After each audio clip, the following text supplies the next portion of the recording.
প্রিয় সুধীজন, আমার সালাম ও শুভেচ্ছা নেবেন। আমাদের প্রিয় ঢাকায় বসবাসকারী প্রায় ৬ কোটি মানুষের প্রতিদিনকার আবাসন সংকটের এই সংকটের কালে মধুমতি মডেল টাউন প্রকল্পে বৈধভাবে বসবাসকারী ও প্লটের মালিকগণ সম্প্রতি একটি বেসরকারি পরিবেশ সংস্থার প্রভাব ও মামলার প্রেক্ষিতে যে নিদারুণ বৈষম্যের শিকার হয়েছেন তার প্রতিবাদে ও সেখানকার ৩,৫০০ ভুক্তভোগী মালিকের পক্ষে আপনাদের কাছে আমি কিছু তথ্য তুলে ধরতে চাই এবং আপনাদের মাধ্যমে সংশ্লিষ্ট কর্তৃপক্ষের দৃষ্টি আকর্ষণ সহ এই বৈষম্যের মানবিক প্রতিকার কামনা করি।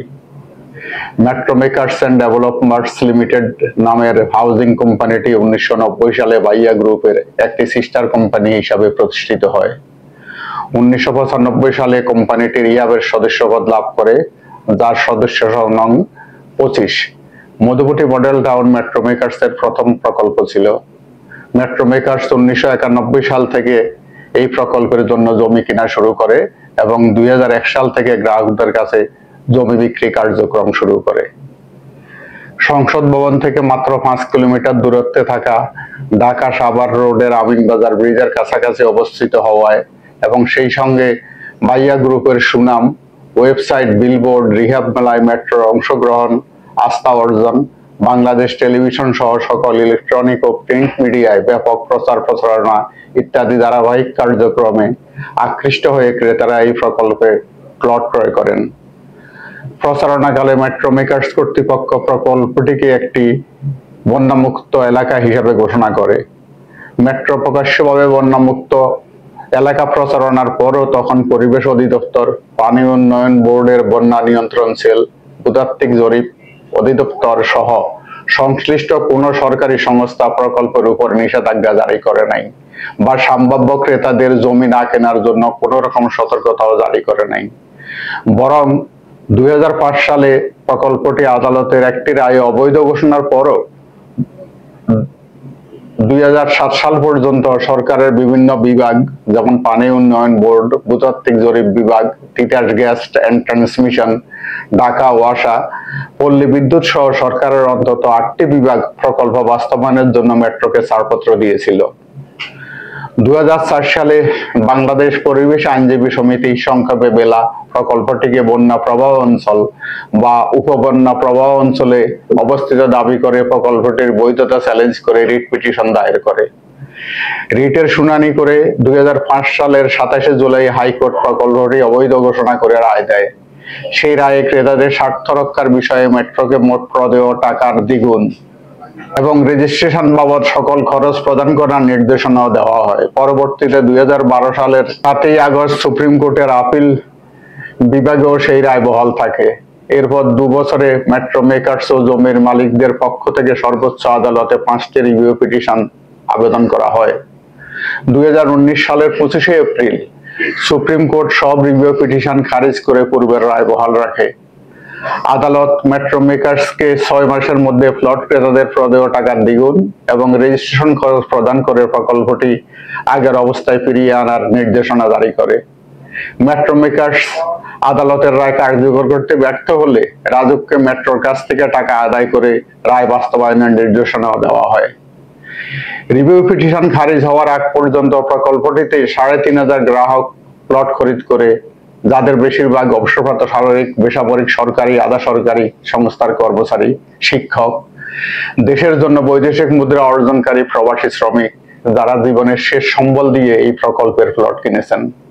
প্লট ক্রেতা ও সাধারণের ধারণা রয়েছে যে মহামান্য আদালতের রায়ে পরিবেশ বিষয়ক এনজিও বেলার প্রভাব ছিল এবং মেট্রোর মালিকদের তখনকার রাজনৈতিক পরিচয় রায়ের পক্ষে কাজ করেছিল। তাছাড়া মহামান্য আদালতের রায় প্রদানে প্রকল্পের পক্ষের বাস্তব ও যৌক্তিক বিষয়সমূহ আমলে নেওয়া হয়নি। যেমন ১. বেলা কর্তৃক প্রকল্প এলাকাকে বন্যা প্রবাহ এলাকা হিসাবে প্রচার করে আদালতকে বিভ্রান্ত করা হয়েছে। বেলার সে দাবি আদৌ সত্য নয়। বাস্তবে প্রকল্প এলাকা অর্থাৎ আমিনবাজারের বিলামালিয়া ও বলিয়াপুর মৌজাসমূহ ২৮/১২/১৯৯৬ সাল পর্যন্ত রাজুক নিয়ন্ত্রিত এলাকার বাইরে অবস্থিত ছিল এবং সাভার পৌর এলাকা উন্নয়ন মাইফে প্রকল্প এলাকাটি বন্যামুক্ত এলাকা হিসাবে চিহ্নিত ছিল। উক্ত মৌজার কোন জমির রেকর্ডপত্রে এবং পর্চায় বন্যা এলাকা বলে ঘোষণার কোনো উল্লেখ নাই। উপরন্ত CSRS পর্ষাসমূহে সুস্পষ্টভাবে জমিগুলো ব্যক্তি মালিকানাধীন নাল জমি হিসাবে রেকর্ডভুক্ত আছে। 2. বিলামালিয়া ও বলিয়াপুর মৌজায় এই মধুমতি মডেল টাউন প্রকল্পের কারণে বন্যার পানি নির্গমনে কখনো পুনরুদ্বিগ্নতা সৃষ্টি হয় নাই।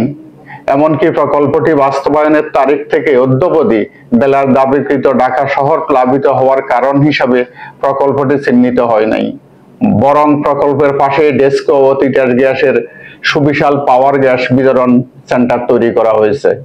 3.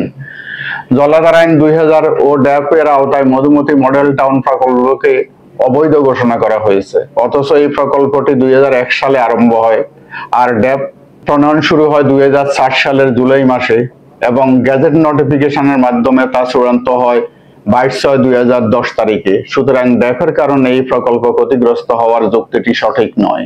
4.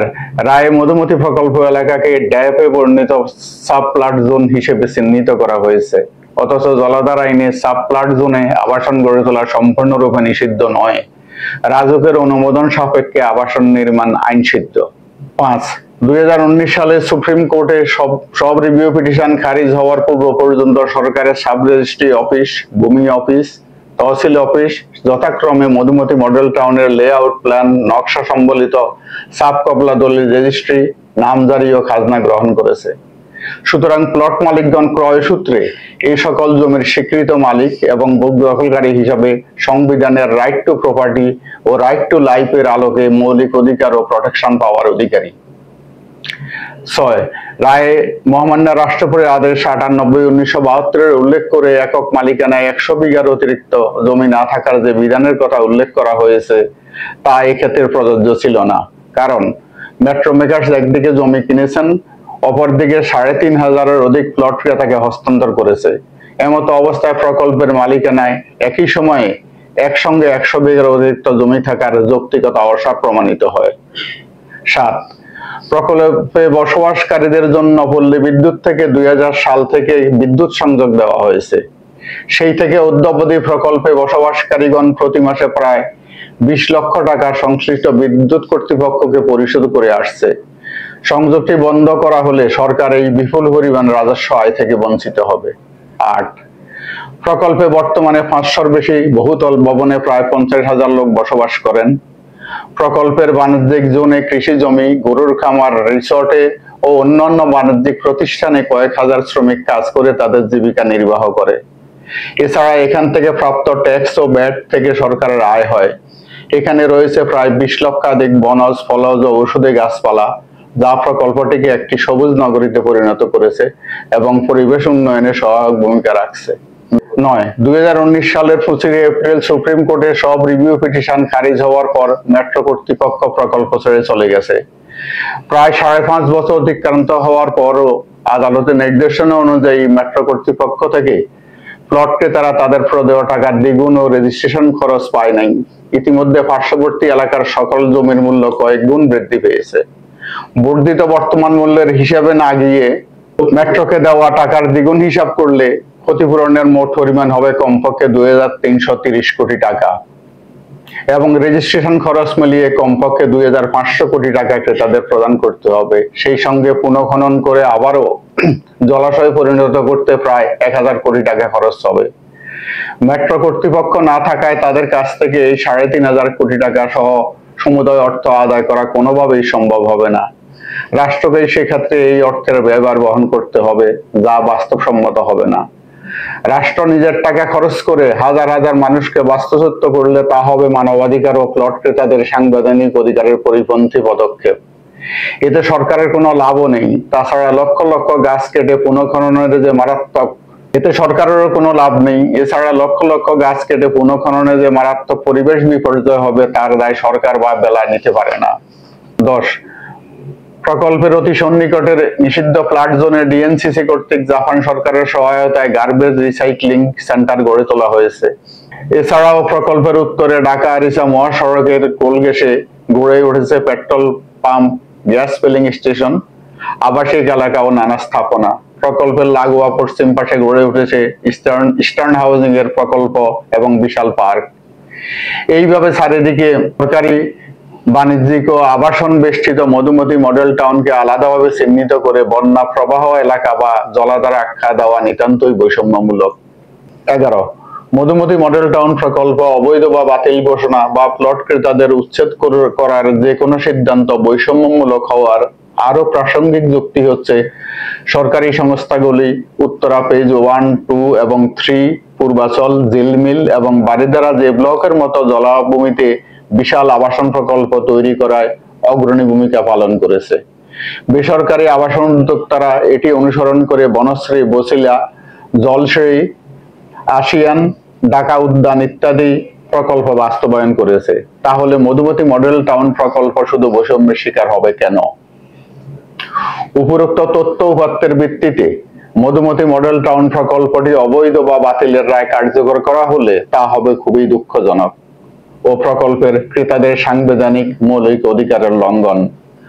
তারপরে যদি সরকার বা রাজুক এখানকার 3,500 ক্রেতাকে তাদের বৈধভাবে সাব কবলা দলিলের মাধ্যমে ক্রয় করা স্থাপনা থেকে উচ্ছেদ করতে চায়, তাহলে আদালতের রায় পরিপূর্ণভাবে বাস্তবায়ন করে বর্তমান বাজার মূল্যে পূর্ণ ক্ষতিপূরণ দিলে আমরা প্রকল্প ক্রেতা স্বপ্রণোদিত হয়ে মালিকানাধীন প্লট ত্যাগ করে অন্যত্র চলে যেতে রাজি থাকব।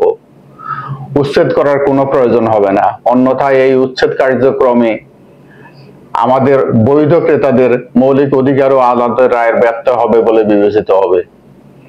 এমত অবস্থায় নিরপেক্ষতা ও ন্যায় বিচারের স্বার্থে মাননীয় প্রধান উপদেষ্টা, গণপূর্ত উপদেষ্টা, রাজুক সহ সরকারের সকল সংস্থা ও অধিদপ্তরকে আদালতের রায় পূর্ণ অনুসরণ ও বাস্তবায়ন না করা পর্যন্ত কোনো অবস্থাতেই উচ্ছেদ কার্যক্রম সহ আমাদের বৈধ ক্রেতাদের স্বাভাবিক ভোগ দখলে কোনো প্রকার প্রতিবন্ধকতা সৃষ্টির উদ্যোগ গ্রহণ না করার জন্য জোর অনুরোধ করছি।